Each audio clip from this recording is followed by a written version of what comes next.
Let me get rid of that. For 55 years, Ritzma Associates has served West Michigan, completing work on some of the area's most notable buildings. We're proud of our work. Our customers are number one, and our employees are also number one. Company President Bill Ritzma has a non-union staff of about 120 people. And we enjoy very low turnover. We have a great group of guys.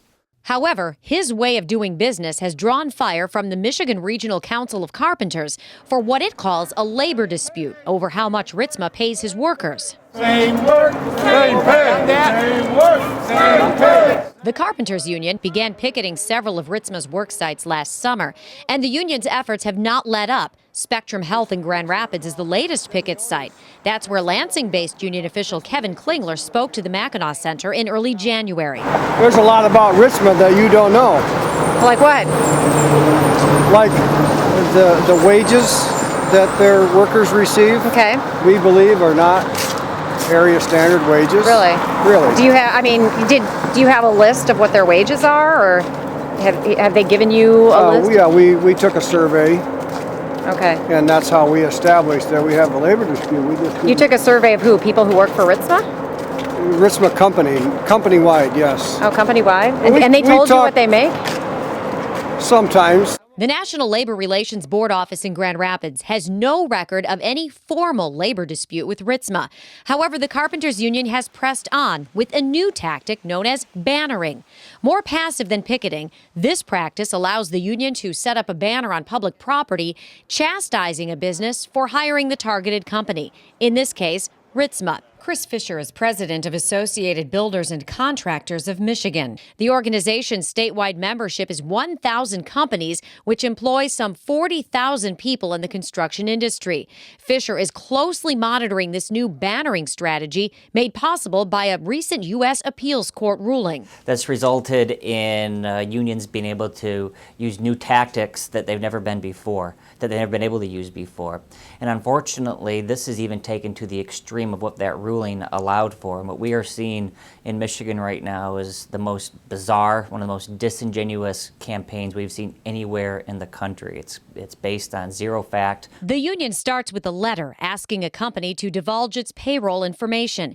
If that company does not comply, the union then sends letters to the company's customers. When the union contacts these companies, they claim that there's a so-called labor dispute, which, of course, a labor dispute suggests that there's employees who have a grievance against their employer, and there's no such example anywhere of this. There's not a single employee of any company that's involved in this quote-unquote dispute. When pressed, the union representative was vague as to why the union is taking this action. Is this something the Michigan Regional Council of Carpenters did on its own on behalf, said, hey, you know what?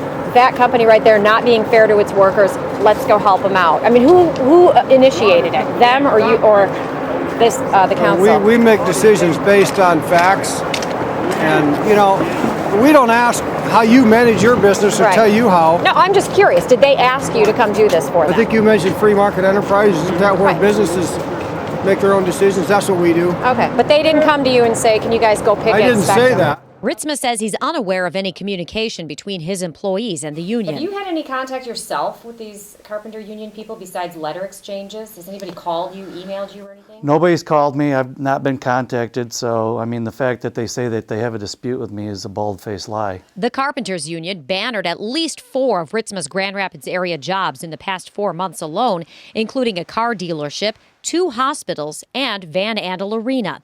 With bannering, the sign holders don't engage passersby or discourage customers of the business. Instead, they pass out flyers. We're not really at liberty to discuss it, but we can give you a flyer with all the information on it.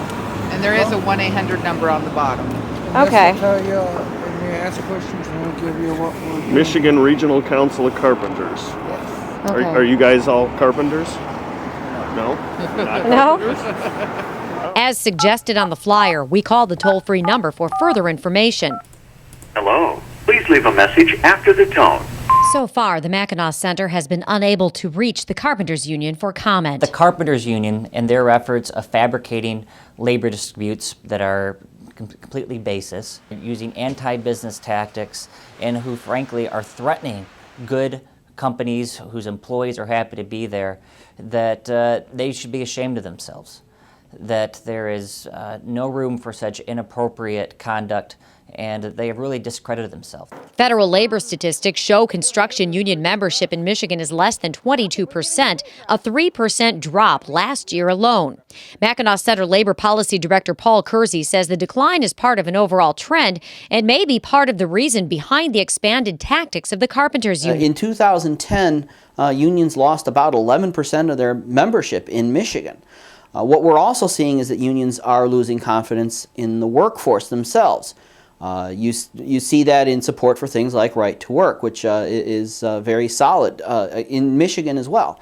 And one of the things that unions have been doing to deal with this is they have been changing their organizing tactics, so it's less about do we get worker support and more about pressure on employers. And bannering, because it puts pressure on companies, may be part of that as well. In the meantime, with no legal recourse due to the U.S. court ruling, Ritzma is left defending his business. Does it hurt your business at all? I believe so. I'm having lunch today with one of our customers just to go through that. In fact, I've started setting up lunches with all of our customers. And like I've told other people that have interviewed me regarding this union thing, is slavery ended back in 1863. If somebody doesn't like to work here, I don't want them to stay. They can go on and pursue better opportunities. But I think we have a pretty good place to work and a very good atmosphere.